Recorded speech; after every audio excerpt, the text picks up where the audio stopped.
Welcome to Simplified UPSC by PPP, where we listen, learn, and grow together. Detailed notes in English and Hindi, plus practice questions for prelims and mains, only on our Telegram channel. Link in description. Want early access to all videos of this series? Join our paid Telegram group for just 499 rupees. One-time payment, lifetime access. WhatsApp now to join us. नमस्कार और the deep dive में आपका स्वागत है। Civil सेवा परीक्षा की तैयारी कर रहे हर एस्पिरेंट की मेज पर एक किताब जरूर होती है, जीसी लियोंग। आज हम इसी किताब के एक सबसे जरूरी लेकिन शायद सबसे ज्यादा कंफ्यूज करने वाले चैप्टर पर बात करने वाले हैं। चैप्टर 13, मौसम यानी वेदर। जी, और ये वो चैप्टर है जिसे लोग अक्सर रटने की कोशिश करते हैं। लैप्स रेट क्या है, ह्यूमिडिटी के प्रकार क्या हैं, और यहीं पर गलती हो जाती है। हमारा मकसद इसे रटना नहीं बल्कि इसके पीछे के लॉजिक को समझना है, ताकि प्रीलिम्स की ट्रिकी सवाल हो या मेंस का एनालिटिकल जवाब, आप हमेशा तैयार रहें। बिल्कुल। तो आज हम जीसी लियोंग की जानकारी को यूपीएससी के नजरिए से डिकोड करेंगे। हम मौसम मापने वाले कुछ जरूरी उपकरणों पर बात करेंगे, प्रीलिम्स में बार बार पूछे जाने वाले कॉन्सेप्ट्स को एमसीक्यू के अंदाज में समझेंगे, और हाँ, मेंस के लिए वृष्टि छाया क्षेत्र यानी रेन शैडो रीजन का एक परफेक्ट जवाब कैसे लिखें, इस पर भी चर्चा करेंगे। तो चलिए मौसम के इस खेल को समझना शुरू करते हैं। ठीक है, तो चैप्टर की शुरुआत होती है कुछ मौसम उपकरणों से। Barometer, hygrometer, anemometer. सच कहूं तो ये नाम देखकर लगता है कि क्या इन्हें रटना जरूरी है? क्या प्रीलिम्स में सच में ऐसे सवाल आते हैं? देखिए, सवाल सीधा नहीं आता, लेकिन ये मैच द फॉलोइंग वाले सवालों में अक्सर दिख जाते हैं। ये वो लो हैंगिंग फ्रूट है, मतलब आसानी से मिलने वाले नंबर, जिन्हें हम छोड़ना नहीं चाहते। आपको बस ये पता होना चाहिए कि कौन सा उपकरण क्या मापता है। जैसे बैरोमीटर, ये हवा का दबाव यानी एटमॉस्फेरिक प्रेशर मापता है। जब आप सुनते हैं कि दबाव कम हो रहा है, मतलब तूफान आने की संभावना है। वो जानकारी इसी से मिलती है। अच्छा, तो बैरोमीटर एक तरह से मौसम की भविष्यवाणी का इंडिकेटर है। और हाइग्रोमीटर? हाइग्रो का मतलब शायद नमी से है। एकदम सही। हाइग्रोमीटर हवा में नमी, खासकर सापेक्ष आर्द्रता, रिलेटिव ह्यूमिडिटी को मापता है। ये वही नमी है जो हमें उमस या चिपचिपाहट महसूस कराती है। इसमें एक गीले और एक सूखे बल वाला थर्मामीटर होता है, और दोनों के तापमान का जो अंतर है वो हमें बताता है कि हवा में कितनी नमी है। और वो जो इमारतों के ऊपर कप जैसे घूमते रहते हैं, वो एनेमोमीटर होता है ना, हवा की रफ्तार के लिए। बिल्कुल, वो हवा की गति, विंड स्पीड मापता है। और आखिर में है रेन गेज, जो नाम से ही साफ है, ये बारिश को मापता है कि कितने मिलीमीटर बारिश हुई। तो ये 4 नाम और उनके काम प्रीलिम्स के लिए एक क्विक रिवीजन पॉइंट है। चलिए, अब उसी हिस्से पर आते हैं जहां असली खेल शुरू होता है, प्रीलिम्स फोकस। यहाँ कॉन्सेप्ट्स की गहराई में जाना जरूरी है। और सबसे पहला टॉपिक है आर्द्रता यानी ह्यूमिडिटी। इसमें 2 शब्द हैं, निरपेक्ष और सापेक्ष, एब्सोल्यूट एंड रिलेटिव। ये हमेशा कंफ्यूज करते हैं। हाँ, करते हैं। इस कंफ्यूजन को एक आसान उदाहरण से दूर करते हैं। मान लीजिए एक बाल्टी है जिसकी क्षमता 10 लीटर है। ये हवा की नमी सोखने की कुल क्षमता है। अब निरपेक्ष आर्द्रता का मतलब है कि उस बाल्टी में असल में कितना पानी है। मान लीजिए 5 लीटर। ये एक फिक्स्ड मात्रा है ग्राम्स प्रति क्यूबिक मीटर में। ठीक है, 5 लीटर पानी, ये तो सीधा है। तो फिर सापेक्ष आर्द्रता क्या है? सापेक्ष आर्द्रता ये बताती है कि बाल्टी अपनी कुल क्षमता का कितना प्रतिशत भरी हुई है। हमारे उदाहरण में 10 लीटर की बाल्टी में 5 लीटर पानी है, तो सापेक्ष आर्द्रता हुई 50%। अब यहां सबसे जरूरी बात आती है, ये बाल्टी का साइज यानी हवा की नमी सोखने की क्षमता तापमान पर निर्भर करती है। गर्म हवा एक बड़ी बाल्टी की तरह है और ठंडी हवा एक छोटी बाल्टी की तरह। हाँ, अब समझ आया। इसका मतलब अगर हवा में पानी की मात्रा उतनी ही रहे यानी 5 लीटर, लेकिन दिन में तापमान बढ़ जाए तो बाल्टी का साइज बड़ा हो जाएगा, तो सापेक्ष आर्द्रता 50% से कम हो जाएगी। क्या इसी वजह से दोपहर में हवा ज्यादा सूखी महसूस होती है, भले ही सुबह जितनी ही नमी हवा में हो? आपने बिल्कुल सही पकड़ा। यही वो कॉन्सेप्ट है जिसे यूपीएससी घुमा कर पूछता है। निरपेक्ष आर्द्रता मतलब एक्चुअल वाटर नहीं बदलती, लेकिन तापमान बदलने से सापेक्ष आर्द्रता, द फीलिंग ऑफ ह्यूमिडिटी, बदल जाती है। तो प्रीलिम्स का सवाल बन सकता है, तापमान बढ़ने पर यदि जल वाष्प की मात्रा स्थिर रहती है तो सापेक्ष आर्द्रता पर क्या प्रभाव पड़ेगा? जवाब होगा, ये घट जाएगी। ये तो कमाल का तरीका है इसे याद रखने का। अब एक और कॉन्सेप्ट जो मुझे हमेशा उलझाता है, जब हम पहाड़ों पर ऊपर चढ़ते हैं तो हम सूरज के करीब जा रहे होते हैं, फिर भी ठंड क्यों बढ़ती जाती है? ऐसा लगता है कि गर्मी बढ़नी चाहिए। इसके पीछे का विज्ञान क्या है? ये एक बहुत ही सामान्य और तार्किक सवाल है। इसका जवाब इस बात में छिपा है कि हमारा वायुमंडल गर्म कैसे होता है।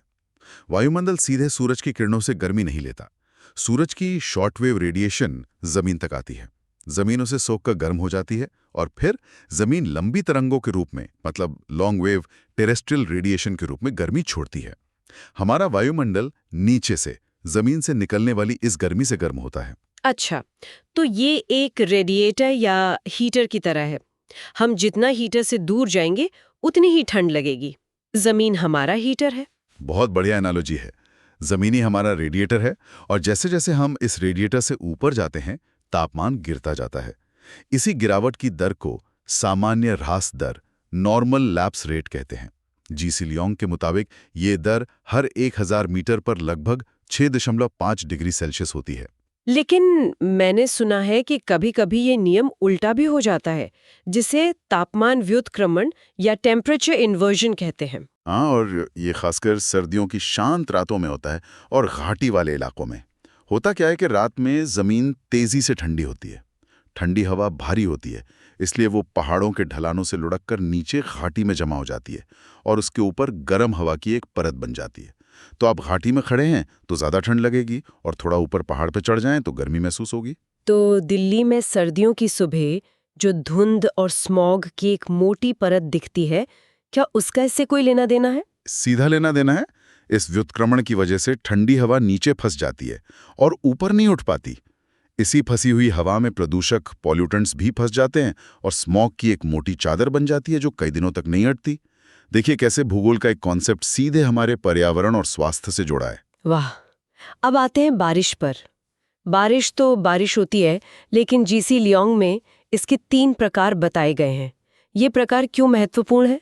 क्योंकि हर प्रकार की बारिश एक अलग भौगोलिक प्रक्रिया का नतीजा है और दुनिया के अलग अलग हिस्सों में होती है। ये समझना जरूरी है। पहली है संवहनीय वर्षा, मतलब कन्वेक्शनल रेनफॉल। इसे 4 बजे की बारिश भी कहते हैं। 4 बजे की बारिश? ये क्या है? भूमध्य रेखीय क्षेत्रों में, इक्वेटोरियल रीजन्स में, जैसे अमेज़न के जंगलों में, दिन भर तेज धूप से जमीन बहुत गर्म हो जाती है। गर्म हवा तेजी से ऊपर उठती है, ठंडी होती है और बड़े बड़े कपासी वर्षी मेघ, मतलब क्यूमुलोनिम्बस क्लाउड्स बनाती है। और हर रोज दोपहर 3-4 बजे के आसपास गरज और बिजली के साथ जोरदार बारिश होती है। दिल्ली मुंबई में गर्मियों में जो अचानक तेज बौछारें पड़ती हैं, वो भी इसी का एक छोटा रूप है। अच्छा, दूसरा प्रकार है पर्वतीय वर्षा, ओरोग्राफिक रेनफॉल। इसके नाम में ही पर्वत है। हाँ, जब नमी से भरी हवा, जैसे मॉनसून की हवाएं, किसी ऊंचे पहाड़ से टकराती हैं तो उन्हें ऊपर उठने पर मजबूर होना पड़ता है। जैसे जैसे हवा ऊपर उठती है वो ठंडी होती है और अपनी सारी नमी बारिश के रूप में पहाड़ की उसी ढलान पर गिरा देती है जिससे वो टकराई है।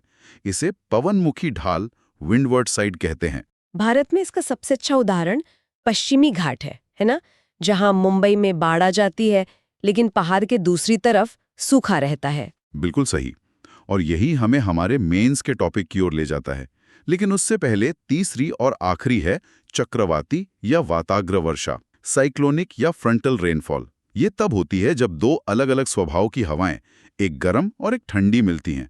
गर्म हवा हल्की होने के कारण ठंडी हवा के ऊपर चढ़ जाती है और इस प्रक्रिया में धीरे धीरे बारिश होती है जो कई घंटों या दिनों तक चल सकती है।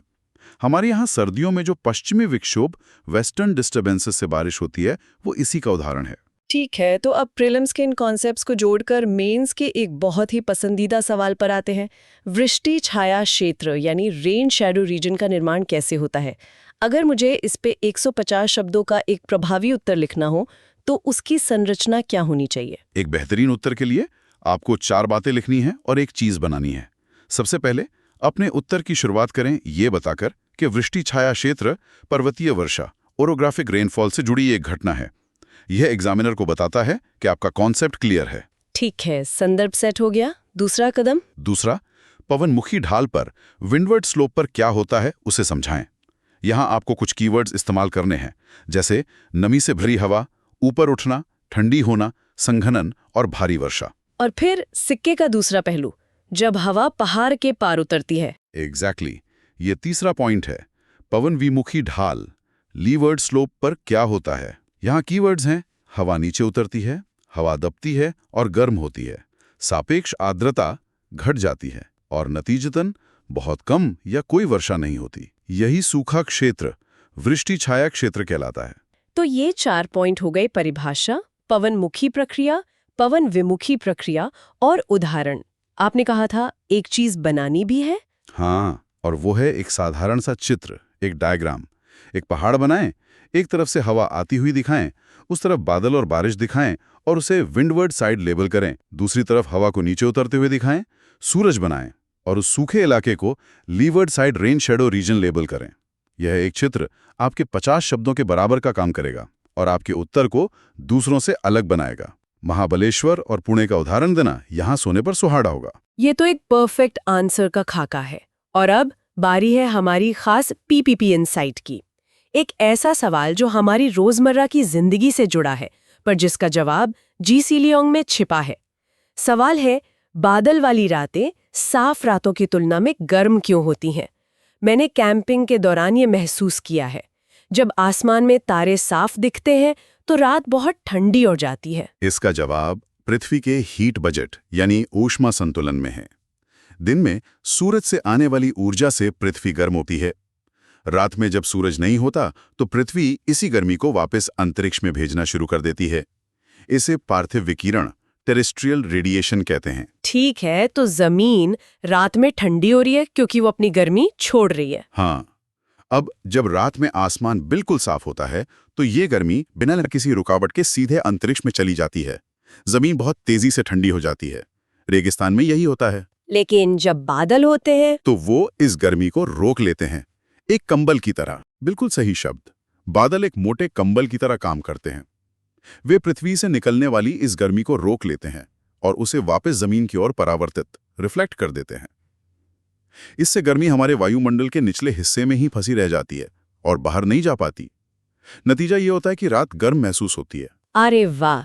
तो इसका मतलब रेगिस्तानों में दिन और रात के तापमान में जो इतना ज्यादा अंतर होता है, दिन में भयानक गर्मी और रात में कहाके की ठंड, उसका सीधा कारण वहां बादलों का न होना है। दिन में गर्मी को रोकने के लिए कुछ नहीं और रात में गर्मी को बचाने के लिए कुछ नहीं। एकदम सही। आपने 2 अलग-अलग कॉन्सेप्ट्स को खूबसूरती से जोड़ दिया। साफ आसमान ही रेगिस्तान के विशाल दैनिक तापांतर, high diurnal range of temperature का मुख्य कारण है। तो आज की इस चर्चा का सार क्या है? हमने मौसम के उपकरणों की परीक्षा से जुड़ी अहमियत को समझा। प्रीलिम्स के लिए ह्यूमिडिटी, लैप्स रेट और वर्षा के प्रकारों के पीछे के क्यों को डीकोड किया। मेंस के लिए वृष्टि छाया क्षेत्र का एक मॉडल उत्तर तैयार किया और ये भी जाना कि बादल हमारी पृथ्वी के लिए कंबल का काम कैसे करते हैं। यहाँ मैं एक विचार छोड़ना चाहूंगा। हमने देखा कि कैसे पर्वत, जो एक प्राकृतिक बाधा है, वृष्टि छाया क्षेत्र बनाते हैं। जरा सोचिए, क्या बड़े पैमाने पर मानवीय गतिविधियां अपने खुद के मौसम नहीं बना रहे?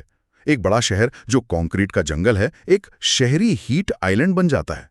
क्या ये अपने आसपास की हवा के पैटर्न को बदलकर अपने अनइंटेंडेड मौसम छाया या सूक्ष्म जलवायु, माइक्रोक्लाइमेट्स बना रहा है? यह एक बहुत ही गंभीर और प्रासंगिक सवाल है। क्या हमारे शहर अनजाने में आसपास के ग्रामीण इलाकों की बारिश को अपनी ओर खींच रहे हैं, जिससे वहां सूखा पड़ रहा है? ये वो जगह है जहां भूगोल, शहरी नियोजन और जलवायु परिवर्तन आकर मिलते हैं। और यही वो सवाल है जो यूपीएससी आपसे इंटरव्यू में पूछ सकता है। अपनी तैयारी को इसी जिज्ञासा के साथ जारी रखें। हर भौगोलिक घटना के पीछे का कारण खोजें। अगली बार तक पढ़ते रहिए और सोचते रहिए। Thanks for watching. Follow us on Telegram and Instagram. Don't forget to like, share, and subscribe.